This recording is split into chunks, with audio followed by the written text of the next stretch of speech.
Drama serial ओ मोहरा उनके आने वाले किस्तें बहुत ही ज्यादा दिलचस्प होने वाली हैं, जिसमें सिकंदर की हिदायत पर अलीज़े को जान से मारने की कोशिश की जाएगी। तो क्या अलीज़े अपनी जान बचा पाएगी?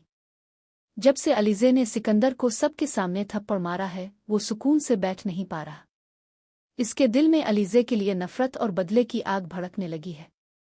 वो अलीज़े की फाइल निकालता है और चेक करते हुए इसे पता चलता है कि हमज़ा ने अलीज़े को अपनी पर्सनल असिस्टेंट बना लिया है। ये बात सिकंदर को किसी सूरत बर्दाश्त नहीं होती। वो फौरन अलजा के पास जाता है और तंजिया अंदाज में कहता है, तुम अभी नई अपॉइंट हुई हो और सीधा पर्सनल असिस्टेंट की पोस्ट पर पहुंच गई। क्या तुम्हें ये सब कुछ अजीब नहीं लगता? अलजा पूरे एतमाद के लहजे में जवाब देती है, अगर आपको कोई बात करनी है तो अब जाके हमज़ा सर से कीजिए, क्योंकि उन्हीं ने मुझे इस फोर्स पर अपॉइंट किया है। ये सुनकर सिकंदर मुस्करा कर कहता है, तुम जैसी लड़कियां उन्हीं धोखा देयू में आकर अपनी जिंदगी बर्बाद कर लेती है। ये कहकर वो वहां से चला जाता है। अलजा को ये बात बहुत नागवार गुजरती है और वो सीधा हमज़ा के पास आकर कहती है, सर आपने तो मुझे पर्सनल असिस्टेंट बना लिया है, मगर लगता है सिकंदर साहिब को ये बात बिल्कुल पसंद नहीं आई। हमज़ा मुस्करा कर जवाब देता है, आपको किसी की परवाह करने की कोई ज़रूरत नहीं। आप मेरी असिस्टेंट हैं, सिकंदर की नहीं। बस दिल लगाकर काम कीजिए। अलीज़े कहती है, जी सर, अब जैसा कहेंगे वैसा ही होगा। वापसी पर जब अलीज़े रिक्शे का इंतज़ार कर रही थी तो हमज़ा इसे देख लेता है।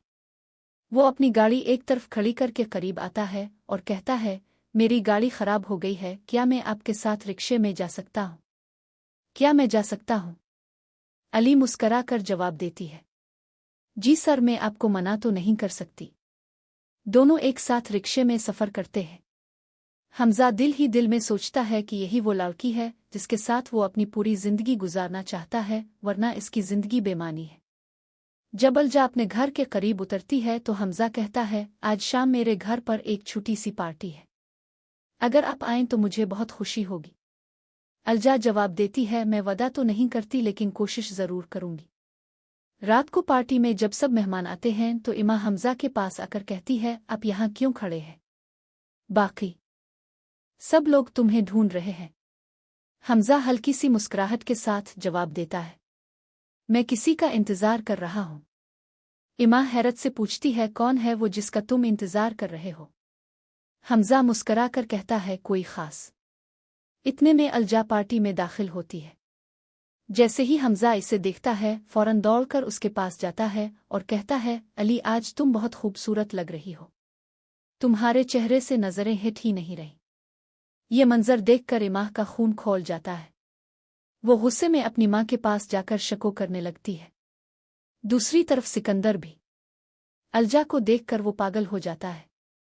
वो अपने आदमी को हुक्म देता है कि आज रात अलजा का ऐसा हाल करो कि वो किसी के सामने चेहरा दिखाने के काबिल ना रहे। इस शक्ल को ही खराब कर दो जिस पर वो इतना नाज करती है। रात को वो शख्स अलजा के घर में घुस आता है। अलजा गहरी नींद में होती है। वो कातिल इसका गला दबाने ही वाला था कि अचानक अलजा की आंख खिल जाती है। तो दोस्तों, आपके ख्याल में क्या अलजा अपनी जान बचा पाएगी या नहीं? हमें अपनी राय कमेंट्स में ज़रूर